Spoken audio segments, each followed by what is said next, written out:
Hello YouTube friends, in this video I'm going to be explaining to you the formula for acceleration and also how to get it.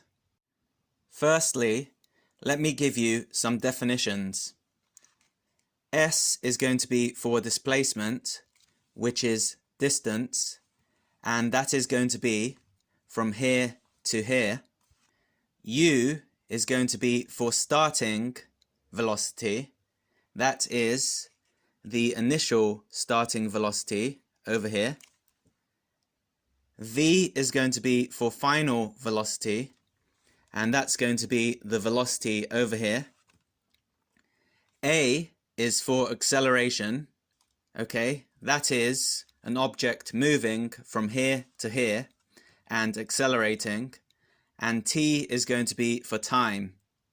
So with U, you have the initial velocity, and with V, you have a velocity after t seconds, okay? And t stands for time. So the equation for acceleration is change in velocity over change in time. And because of the definitions I've given you here, that is going to be A is equal to V minus U, which is the change in velocity, over t, which is the time that has elapsed.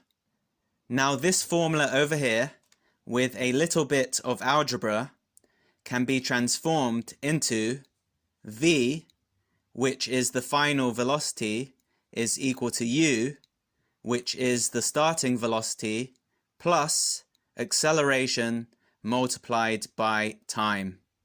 Now this definition for acceleration can be found in Mechanics 1, A-level mathematics. So if you're studying that subject, this equation over here is going to be very useful. If this video has been useful to you, do not forget to subscribe to my YouTube channel if you haven't already done so. There is more work coming up. Also, if you'd like to be updated with mathematics proofs, visit mathematics.proofs on Instagram. Thanks for watching this video, and I'll talk to you again soon.